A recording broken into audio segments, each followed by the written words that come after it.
Assalamualaikum warahmatullahi wabarakatuh.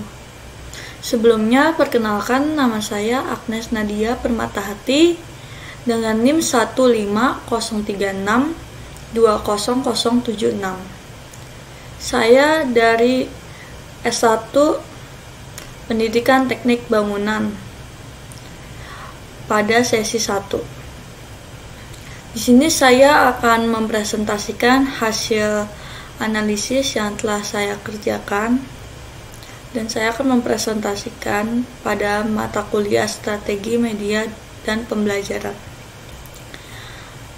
Selanjutnya, pada topik kali ini saya akan membahas kompetensi dasar, mata pelajaran, metode belajar, problem based learning, sintaks pembelajaran, dan kesimpulan dan sarannya.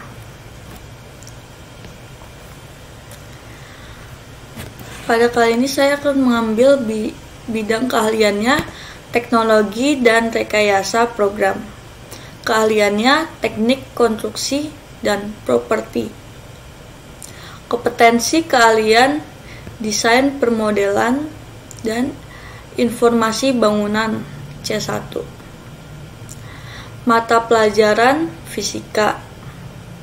Kompetensi dasar yang saya ambil yaitu menerapkan hukum-hukum termodinamika, menunjukkan cara kerja alat sederhana yang berhubungan dengan termodinamika. Selanjutnya,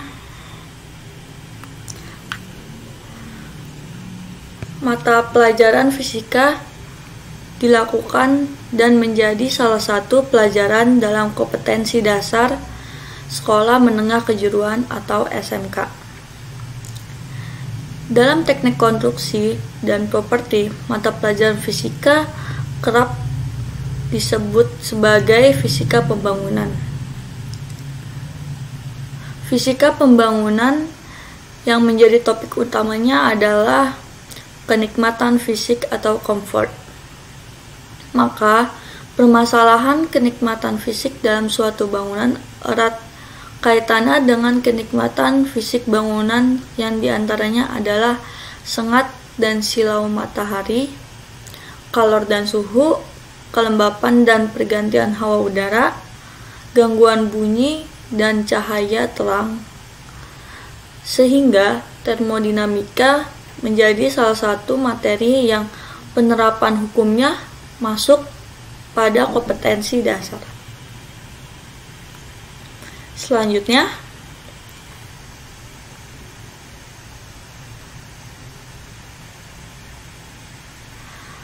topik-topik yang dipelajari dalam termodinamika banyak dijumpai pada kehidupan sehari-harinya. Seperti proses rumah tangga yang memerlukan perubahan energi panas, di mana memerlukan sumber panas buatan yang berasal dari bahan bakar biomasa, bahan bakar minyak dan gas, elemen pemanas tenaga listrik maupun penggunaan limbah panas. Dalam fisika, hukum termodinamika juga disebut berhubungan dengan kajiannya teologi energi lain seperti air.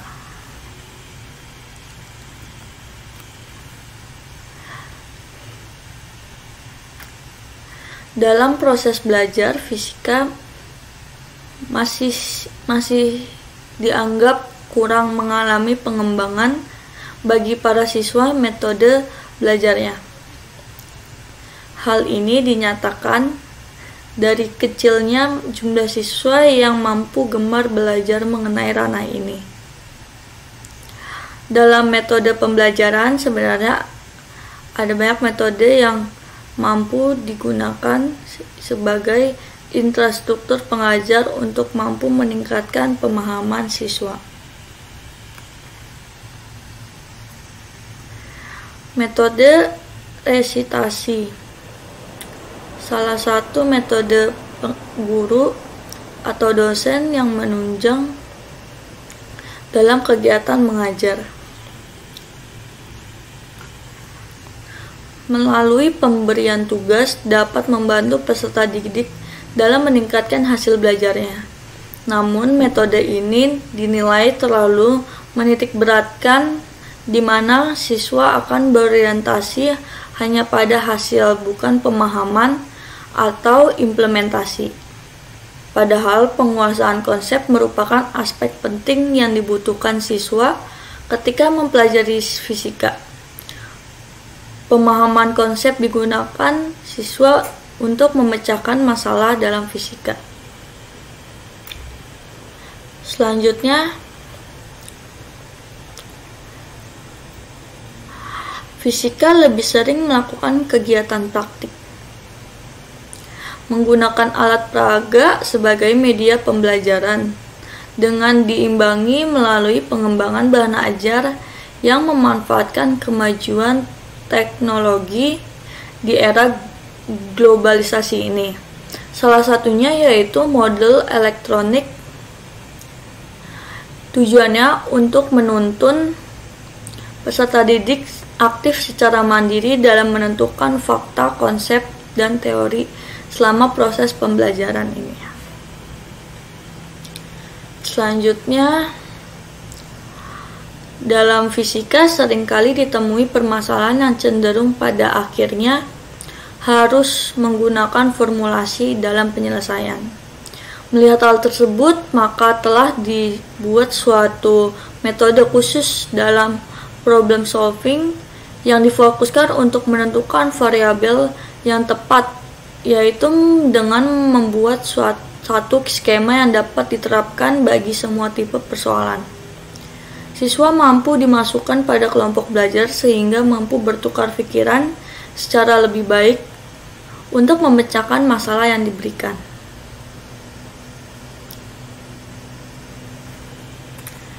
Selanjutnya,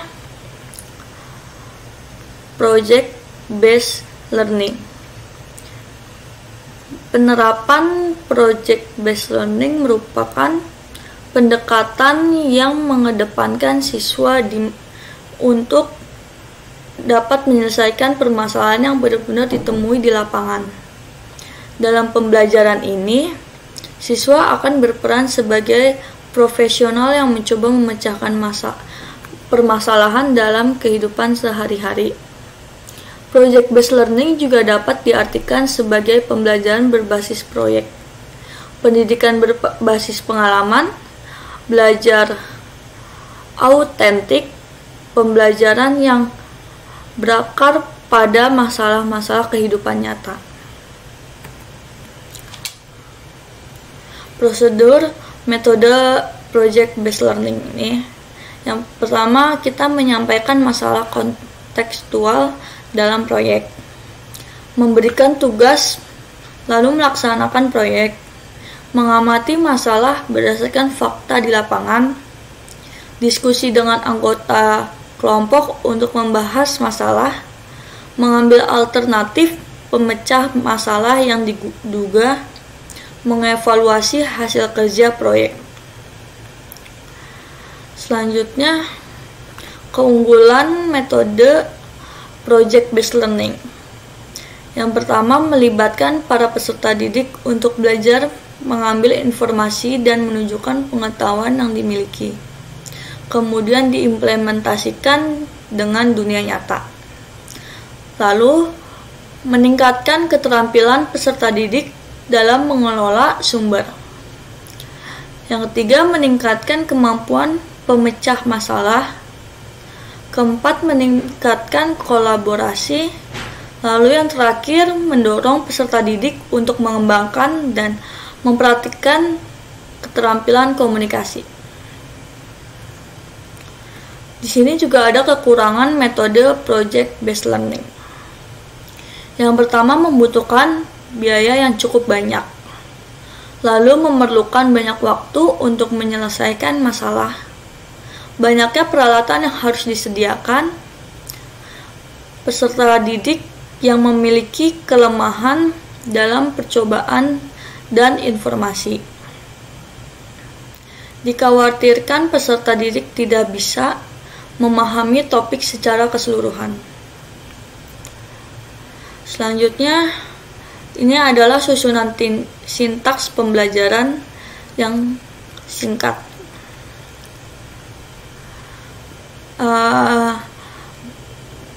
Guru dan siswa.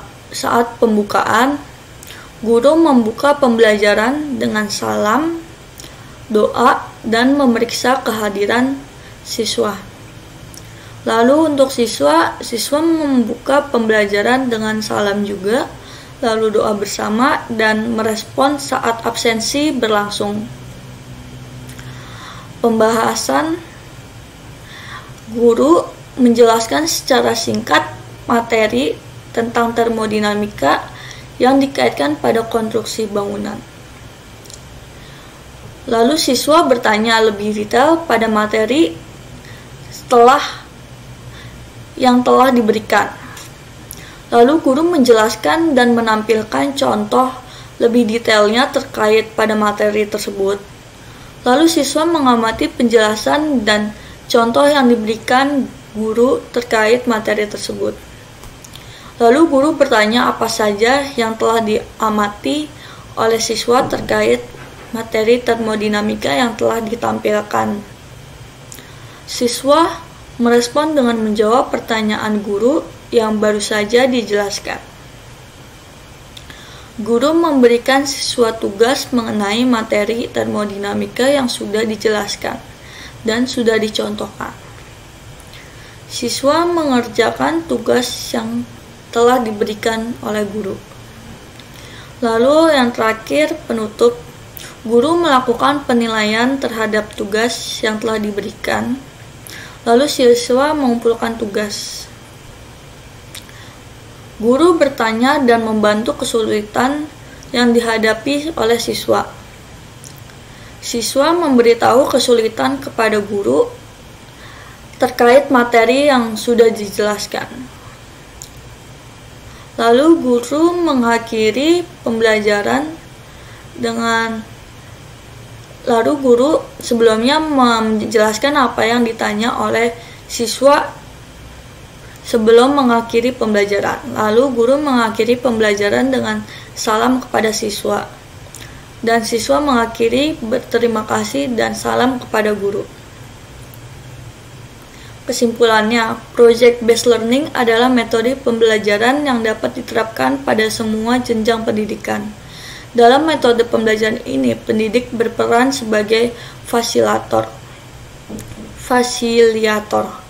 Project-based learning bertujuan untuk menentukan pemecah masalah. Di samping itu juga agar siswa mempelajari konsep cara pemecah masalah dan mengembangkan kemampuan berpikir kritis. Lalu saran dari saya, project-based learning merupakan salah satu metode dalam pembelajaran yang sesuai dengan kebutuhan pembelajaran yang menghendaki adanya lingkungan belajar nyata sesuai konteks yang real di lapangan. Oleh karena itu, hendaknya pendidik juga menerapkan metode pembelajaran ini sesuai dengan materi pembelajaran yang diampunya. Karena dengan model pembelajaran seperti inilah, peserta didik akan menjadi lebih aktif dan kreatif dengan belajar dari apa yang mereka lihat dari lingkungannya. Sekian presentasi dari saya. Mohon maaf jika ada yang salah. Terima kasih. Wassalamualaikum warahmatullahi wabarakatuh.